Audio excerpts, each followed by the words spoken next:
Mag-file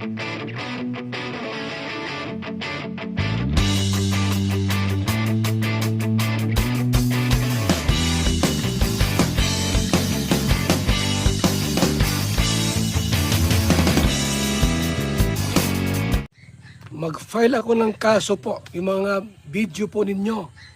Last 3 years ago, 2 years, 1 year. Lahat yan. Ay nahalungkat po namin yan lahat. Lahat po kayo na nambalahura sa Kalingap, kakasuhan po namin. Yung mga nakikialam po, nakikisawsaw, nakala mo yung magaling, nakala mo yung abogado, pati kayo, may kaso. Si Chavit nga, nakasuhan, kayo pa. Maganda kayo ng pera pang gastos ninyo. Lahat kayo may kaso sa akin. Akala nyo, ang galing-galing nyo, ano? Ha? Ako mga kaibigan, tahimik lang, nag-observe. At lahat ng inyong mga video, live, nakasave na po sa aking laptop. Abangan nyo po ang unang ipapatawag po natin. Or, bibigyan po ng love letter. Abangan nyo po yan. Ay maraming kaso. Patong-patong po na kaso ang i-file po natin. O magaling kayo, di ba?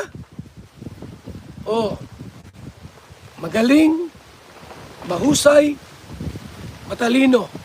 O, yan ang intindihin ninyo. Mga kaibigan, abangan niyo po yan, mga Kalingap. Yung mga nambalahura sa Kalingap Foundation, abangan niyo po yan. Lahat po sila, kakasuhan po natin. Walang kawala. Kung matalino kayo, magaling, may pera kayo, di sige, tuloy nyo. Ha? Nambalahura. Kaya sa mga nagtatanggol dito kay Beyonce, putang ina ninyo, mga bobo kayo. Napaka one-sided ninyo.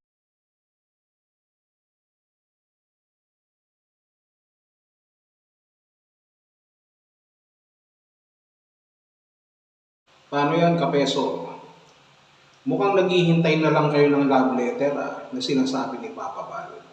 Kasi naman, sabi niya nga masyado niyong ginalingan.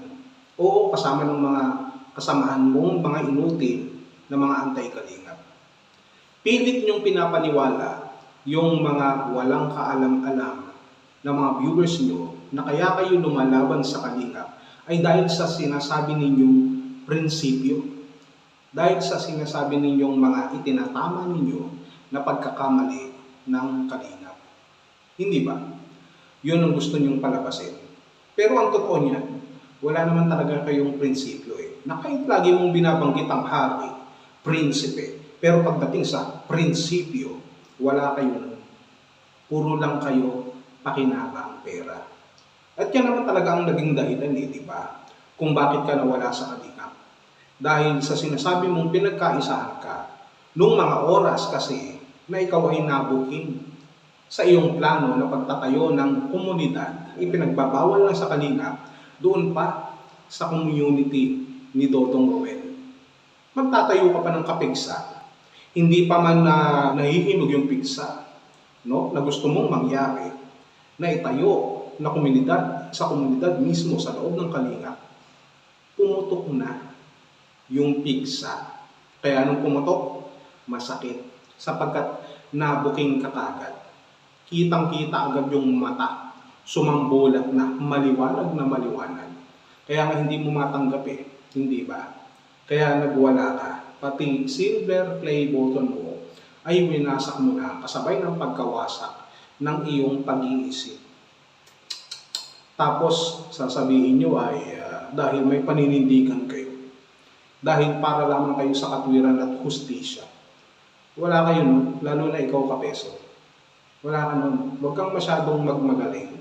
Dahil alam naman natin na ang gusto ninyo, para ng mga anti-Kalingap na kasamahan mo, ay makinabang lamang.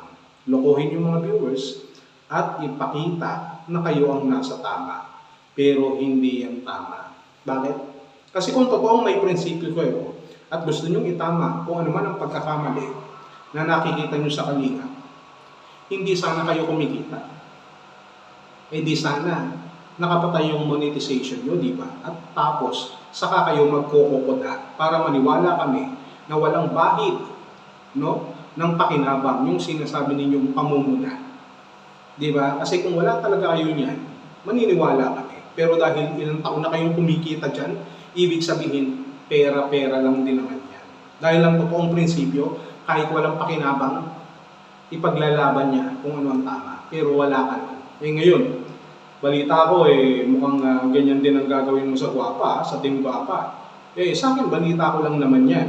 Parang ganun na naman ang mangyayari, mauulit na naman. So, ingat-ingat, hindi pa kayo nakapagsimula na maayos talaga, magkakawatak-watak na kayo. No? Baka magkaaway-away pa kayo dyan ni Dorna. Hindi ba? O ngayon, bago kong makalimutan, di ba matapang ka? Kung talagang prinsipyo pinag-iiral mo, bakit ditong mga pamumuna, no? Mga sinasabi ni Ballpoint Man, hindi mo mairibat? Ba't hindi mo siya masagot? Bakit yung iba lamang ang kaya mong sagutin at gusto mong sagutin? Bakit? Ayaw mo bang mabalahura? Ayaw mong mabalahura? Pare-pares lang din naman kayong mga kasamahan mo dyan, no, ng mga balahura, ng mga plastic, kagaya ng iyong mga ikinabubuhay, no, yung mga paninda mo, ng mga plastic na kagaya mo mismo. Naintindihan mo ba yun, kapeso? Ngayon makakukulong pa kayo. Ha? Kung sinasabi nyo na hindi kayo tutuluyan ni Kuya Bal, sana huwag sanang matuluyan. Paano kung matuluyan? Di abala pa sa'yo yan, kapeso. At doon sa mga kasamahan mo din naman, na kayo finally ay makakasuhan. At kahit sabihin pa natin na makapagpiyansa kayo dyan, the fact na kayo ay nakasuhan, ito ay bad record na sa inyo. Ibig sabihin, hindi na kayo basta-basta pagkakatiwalaan, mahirap na kayong pagkatiwalaan. Hindi ba? Puro kayo pamumuna kasi.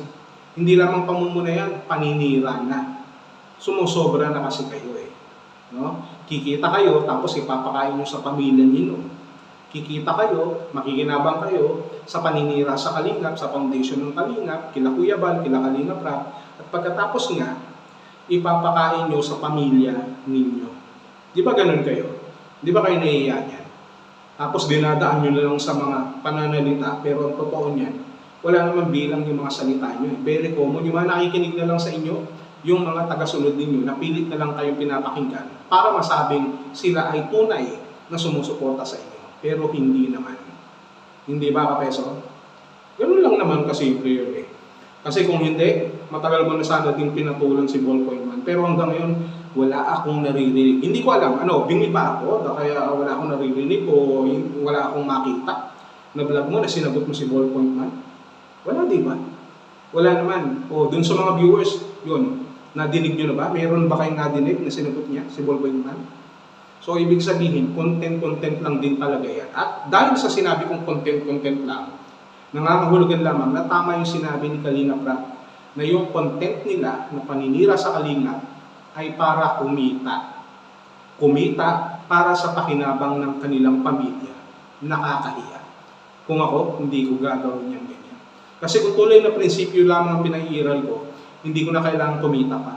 Alam mo, kung ako may against sa Kalingap, dadalhin ko na lang sa tamang venue, sa tamang forum, sa tamang ahensya. At doon kayo magsimula. At kahit tapusin nyo pa.